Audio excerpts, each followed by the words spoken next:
I tell you what, we just got off the stage and we did a little panel discussion on human flourishing. You and Dr. Harold Koenig, who you and I both have such a love and appreciation for, somebody that's contributed a lot to this space of human flourishing. But I'd love to hear from you. Being here at the AACC 2025 United World Conference with so many scholars, researchers, professionals in our field, gatherings like this don't just happen. I would love to hear just from you about the significance of the moment of this gathering, especially in a time where culture seems a little chaotic. Well, I think American Association Christian Counselors meeting is an extraordinary opportunity for Christians to come together, to think about what the flourishing life is, to think about how to serve and help those in need, to find mutual support, to build relationships. In many ways, this is what church life ought to look like. Bringing together people from diverse backgrounds, but intent on a common cause, on a common purpose. And I think that's beautifully manifest here. So it really is a pleasure being here today. I'll tell you this, it has been an absolute honor and a privilege not only to have interviewed you from stage, but to share these private moments with you backstage as well. As I mentioned in the intro and the bio quickly and briefly, you helped shape my dissertation, that 2017 article that you published on human flourishing and a lot of the research that God has called you to, even at Harvard University in a secular setting, standing on faith and helping people recognize what a flourishing life means. I mentioned this from the stage out there, but I think it goes back to biblical roots, that God created us in Old Testament for shalom, peace, unity, wholeness. In the New Testament, makairos, blessedness, John 10:10, the abundant life. This isn't just new, but at the same time, I want to preface this conversation by asking this. Some people are like, flourishing, that sounds nice, but what does it mean? How would you define that, sir? So the working definition of flourishing that we've been using at the Human Flourishing Program at Harvard is a state in which all aspects of a person's life are good, including the contexts and communities in which that person lives. So understood in that way, there are a couple of important things about flourishing. One is that it's multidimensional. We may be flourishing in some ways, but not in others. We may be struggling with our health, but feel we have really good relationships. We may be called to serve those in need and to suffer for those in need, but that might affect sometimes our happiness. So again, we can flourish in different ways. Second, flourishing is an ideal. It's not something we ever perfectly attain in this life. We hope for it in the life to come, and we seek it for ourselves and for others here and now, but it is an ideal. And then lastly, flourishing includes the context, communities, and environments in which we live. So the well-being of other people and of our communities is part of our own flourishing. Wow. It's part of our flourishing because the communities affect other aspects of our well-being, but it's also part of our flourishing because we participate in the common good of the community. So sometimes we'll distinguish well-being and flourishing, where well-being is all aspects of a person's life are good as they pertain to that individual, but flourishing, all aspects of a person's life are good, including the contexts and communities in which that person lives. One might thrive, say, or attain some degree of well-being in a corrupt context or environment, but one is not fully flourishing because the community around oneself is not good. And I think that understanding of flourishing is important in the Christian context as well. As we think about the life of the church's life, the church's well-being is part of our own flourishing. And so we are part of the body of Christ and are called to serve the church and to serve others. And that service, that love is part of our own flourishing. I believe, based on your research and so many others, that you can't experiencing the flourishing life apart from faithfulness and fellowship. And we're going to dive into both of those topics here in a moment. But I'd love for you to break down, because in that article, you broke down the 6 domains of flourishing: happiness and life satisfaction, physical and mental health, meaning and purpose, character and virtue, close social relationships, but then financial and material stability. I would love for you to kind of help us understand why those 6 domains and maybe just unpackage them a little bit, if you would. Sure. So when it comes to thinking about how do we conceptualize flourishing, how do we think about flourishing in our own life, how do we measure flourishing, it's difficult Yeah. because flourishing includes all aspects of a person's life. So where do we begin? And what we've tried to do at the Human Flourishing Program at Harvard is focus on domains of human life that just seem to be valued by pretty much everyone around the globe. And so what we've argued is that while well-developed understandings of flourishing are going to be nuanced and complex, we can begin with what's common. Yeah. And so what I would argue is that whatever else flourishing might include, it would certainly include the following domains of human life as well. First, happiness and life satisfaction. Having a sense that life right now is good, all things considered. Secondly, physical and mental health, ensuring the integrity of our bodies and minds. Yeah. Third, meaning and purpose, having a sense of the meaning of life, of our place in it, and of the direction that we're heading. Fourth, character and virtue, trying to lead a good life, trying to serve and help others. And fifth, close social relationships, having friendships, having good family life. I think each of those domains, happiness, health, meaning, character, and relationships, satisfies the following two criteria. Each is nearly universally desired. Yes. We have empirical data around the globe on this as well.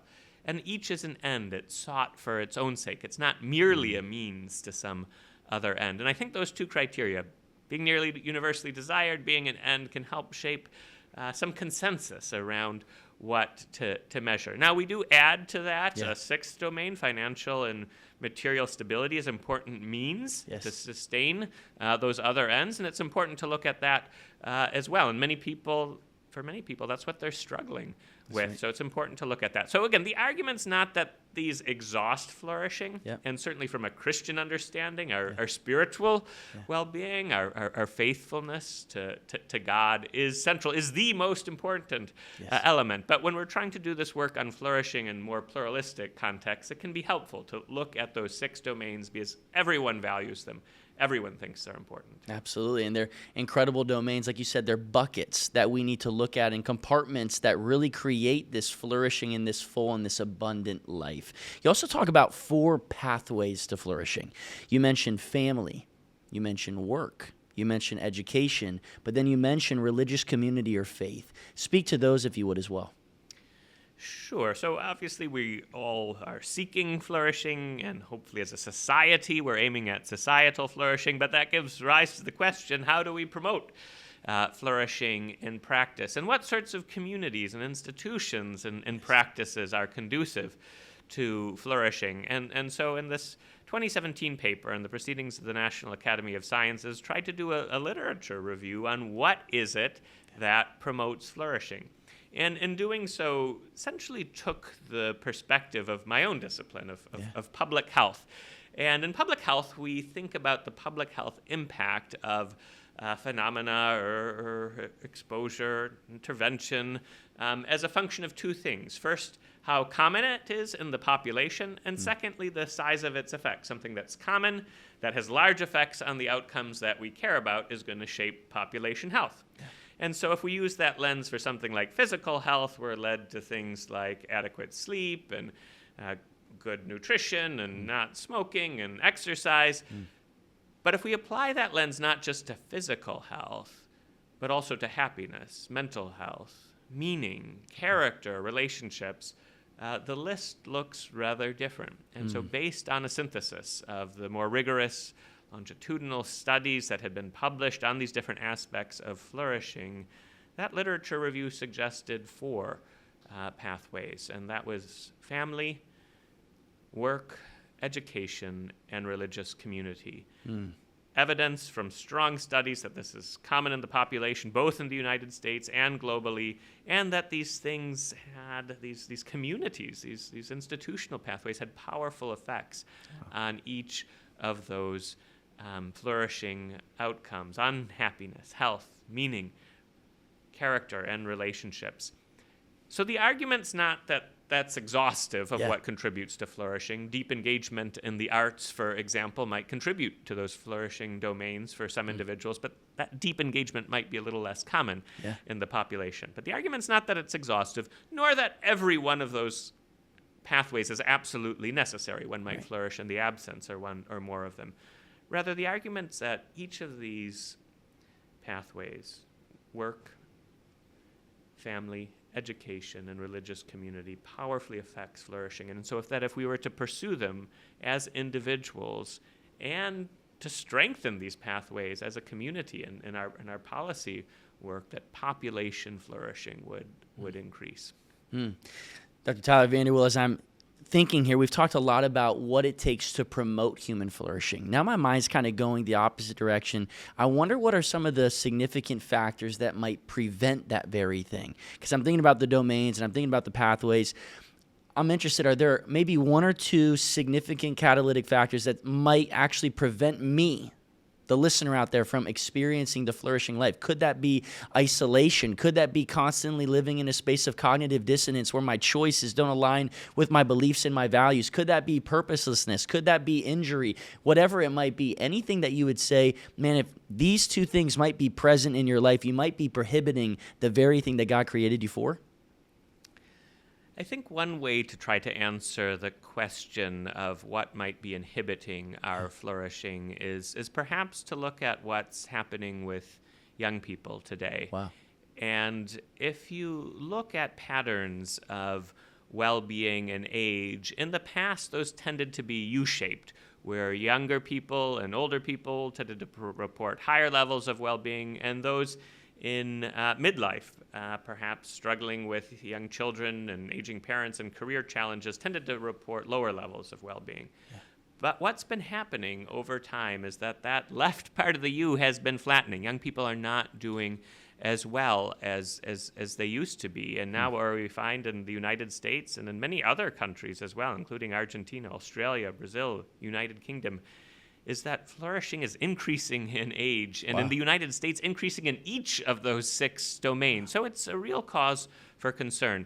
Now, why might this be so? And what might be the impediments to the flourishing of young people today and the next generations? And I don't think there's only one thing. I think it's a variety of different matters. Often people point to social media use, and I do think that has a role. It's not the only thing that's going on, but there is evidence that excessive social media use leads to poorer mental health, and I think also pulls one away from community, from relationships, from face-to-face interaction. So I think that's part of the puzzle.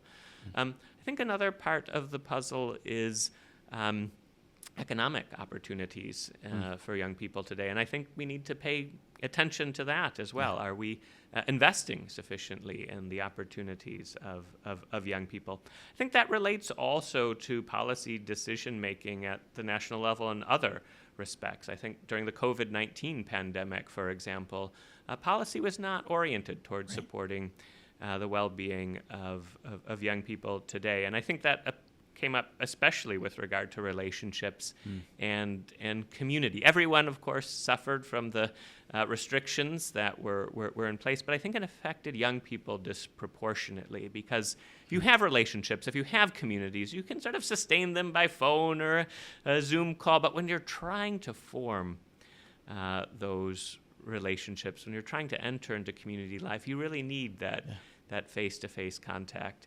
And then one other thing I'll point to is perhaps the declining rates of marriage and of religious participation with young adults today. And as I indicated earlier, the evidence is that these are critical pathways to flourishing. But young people today are participating in these last. So I think that's another important pathway to flourishing.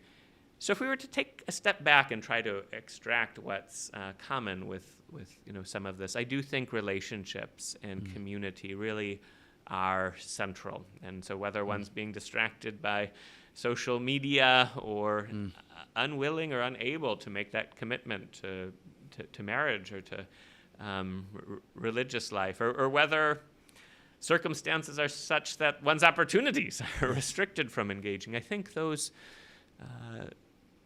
questions of the extent of community participation, the investment in the lives of others, really are critical to our flourishing. Wow. One of the most promotional factors of human flourishing is that of fellowship with God and with one another. You're listening to Life, Love, Faith, and Family. I'm your host today, Dr. Zach Clinton, and I am honored and privileged to be sitting down with one of the most preeminent scholars in the world, Dr. Tyler VanderWeele, a Harvard University professor, the director of the Human Flourishing Program, and co-director of the Initiative on Health, Spirituality, and Religion. I want to jump over now, Dr. VanderWeele, to the Global Flourishing Study. Obviously, Byron Johnson, Baylor University, very involved there, but God placed this idea, this multidimensional concept of flourishing on your heart. You've done all the research, a lot of scholastic work there, but you guys have had this crazy study of hundreds, right, of thousands of individuals that are involved, and it's like, what in the world is happening? You found some very fascinating things. You actually presented on it right here at the AACC 2025 United World Conference. Tell us a little bit about maybe some of the surprising finds that even surprised you, if you would. Yeah, so the Global Flourishing Study is a study of over 200,000 individuals in 22 countries, representing about 64% of the world's population. And we do nationally representative sampling within each of these countries, and then are following this group of 200,000 plus individuals once a year for 5 years to try to understand how flourishing is distributed around the globe. And also, what gives rise to flourishing so that we can seek to promote it. To try to understand what's universal across countries and contexts and what's particular to any given country. And so in the first wave of data, we looked at flourishing characteristics. And what we found in some ways was a bit surprising. Yeah. Often in, for example, the World Happiness Report work, the Scandinavian countries come close to the top. We did have one of those in our study, Sweden, but it came out towards the middle. And Indonesia, Israel, Philippines, Mexico, Poland were much higher. Wow. And part of that was because we used a different measure. Rather than just asking our people happy or satisfied with life, we also asked about meaning. We asked about relationships. We asked about character and serving others. And it turns out Sweden, for example, doesn't do as well on those measures. While they were second of the 22 countries in overall life evaluation, they were 19th out of 22 countries on meaning in life. Wow. And so I think one of the most interesting parts of the study was that different countries are flourishing in different ways. While richer developed countries tend to do better on overall life evaluation and financial security than the middle income countries, it's the reverse. Wow. With meaning, with relationships, with character. The correlation between meaning in life and GDP per capita is negative, which was a bit astounding. Yeah. And so I think it really leads to important questions with regard to are we sacrificing the most human elements of well-being, of flourishing, in too much pursuit of wealth? And I do think economic development is critical. Yes. But I think there's an important question to ask. How do we carry out economic development in ways that don't compromise meaning and purpose, relationships, and orientation towards others? You have a new book that you continue to unpackage this conversation.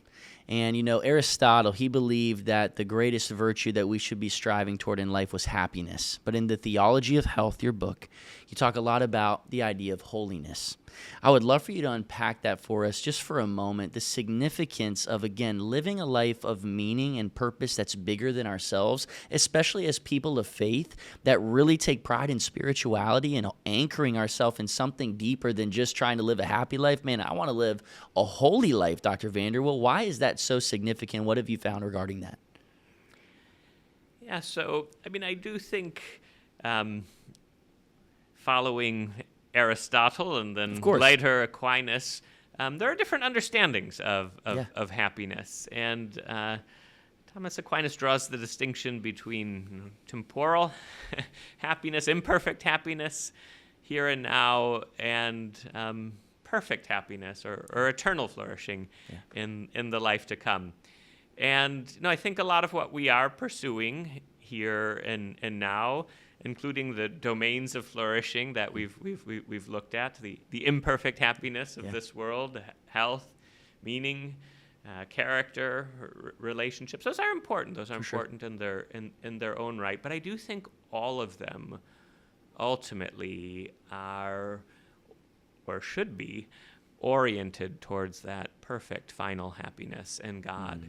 And the only way to pursue that really is to seek a life with God, to seek a life of holiness, to seek to have a life of love of God, of love of neighbor.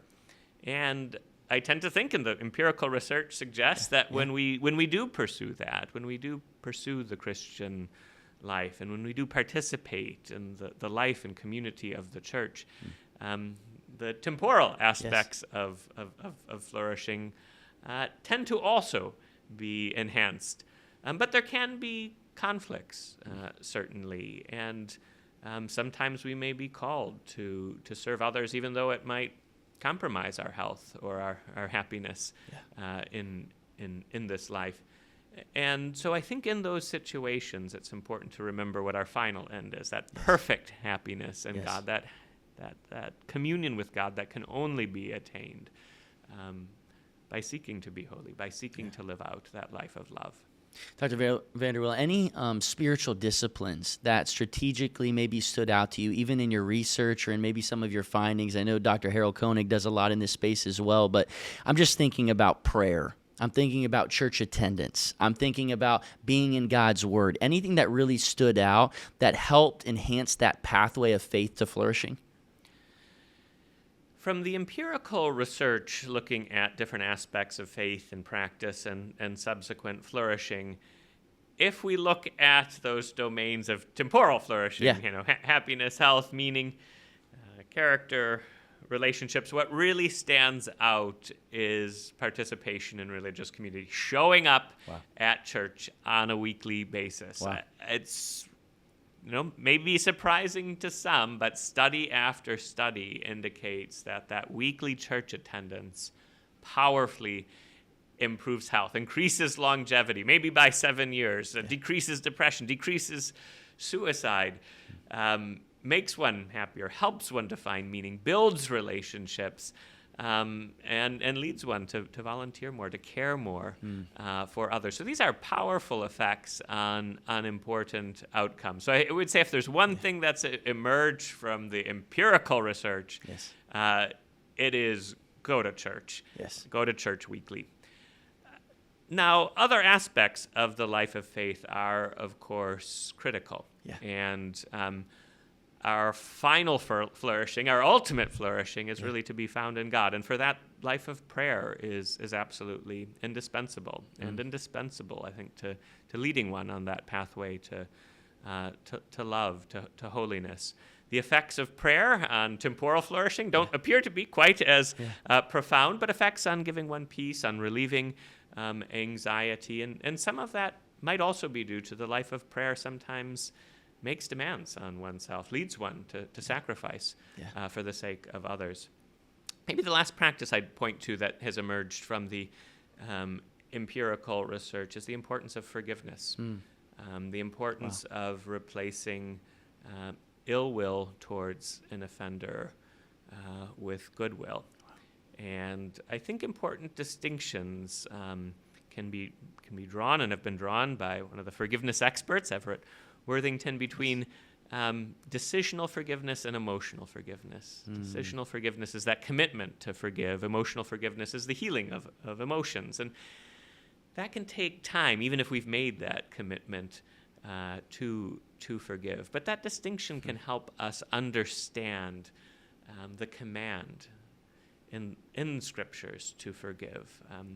What's required of us is that commitment to seek the good of the other, seek the good of the one who has hurt us or offended us. And I think that's what's present also and is asked of us when we're told to love our enemies. But that practice of forgiveness, in addition to being important in the spiritual life, also has powerful effects on flourishing. Forgiveness improves mental health. It decreases depression and anxiety. It improves hope.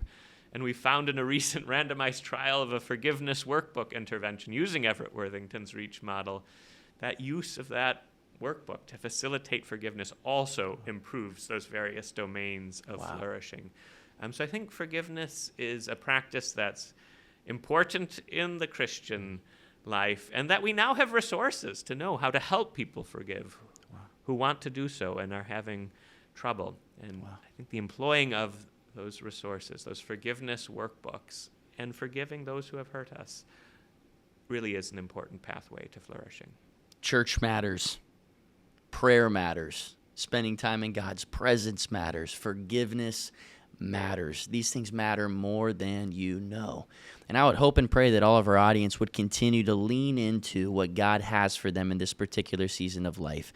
2 more questions for you, Dr. VanderWeele. I could spend hours with you, but you shared a story on stage about somebody looking at you and asking you the question, was Jesus flourishing on the cross? And you quickly said, yes, but then you said you had to think about that, and you wrestled with that question for a couple of days, if not weeks. Help us understand what answer the Lord gave you. Yeah, so I do think as Christians we look to Jesus as our model. We look to follow, to imitate the life of Christ. And we do so with the belief that he did live a perfect life, that he did live a flourishing life. And so when I was posed the question, was Jesus flourishing on the cross, there was a moment of shock, but with the conviction that Jesus did live that perfect, flourishing life, my response was immediately yes. But then I had a period of questioning, what does that mean?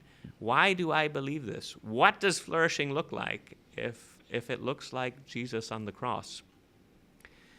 And in pondering this question, I returned again to the definition of flourishing that we've been using. That flourishing is a state in which all aspects of a person's life are good, including the contexts and communities in which that person lives, so that the community's well-being is part of one's own flourishing. And understood in that way, what Jesus was doing on the cross for the salvation of the world was extraordinary. The contribution to the world, to our global human community, in bringing about that salvation and directing us to our eternal flourishing is unfathomable. And so that contribution of Jesus on the cross, along with his life and resurrection, but that contribution of Jesus on the cross was part of his own flourishing. And I think it also helps us to make sense of our own lives and the sacrifices we may be called to sometimes make on behalf of others. Sometimes that requires a great deal of suffering, caring for an elderly parent over many years in difficult circumstances, serving in impoverished areas with poor resources. These things can take a toll on our health, on our happiness. Are we still flourishing in those instances? Well, there are aspects of flourishing which we may not be perfectly attaining, but I would say we still are, because our contribution towards others, our contribution to the community and the well-being of others and the well-being of the community are part of our own flourishing. And we are called to follow Jesus' example in that way and to flourish as he did. Amen, Dr. VanderWeele. You know, I want to ask this last follow-up question because you are a scholar, one of the most preeminent ones at that. A lot of what you do is very professional in nature, but I just want to ask a personal question, because as you are a man of faith who unwaveringly stands on truth, serving in a secular setting as Harvard University, I just want to ask the question, how can we be praying for you in the midst of this time, because you had mentioned, it can be hard to be somebody of faith in a secular world, and it can be hard as you're continuing to put that at the forefront of all that you do and living and standing on that very thing. But how can we be praying for Tyler VanderWeele? I might make two requests with regard to prayer.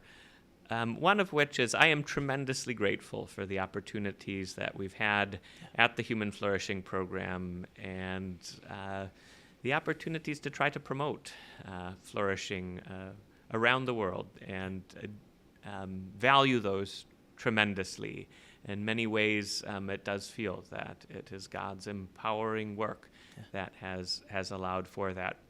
However, with all those opportunities come countless requests and challenges and difficult decisions on what to spend time on and what to prioritize and what to have to decline. And navigating all of that and the workload that it creates, and trying to still create space for family life. That's right. And for the daily practice of faith is critical.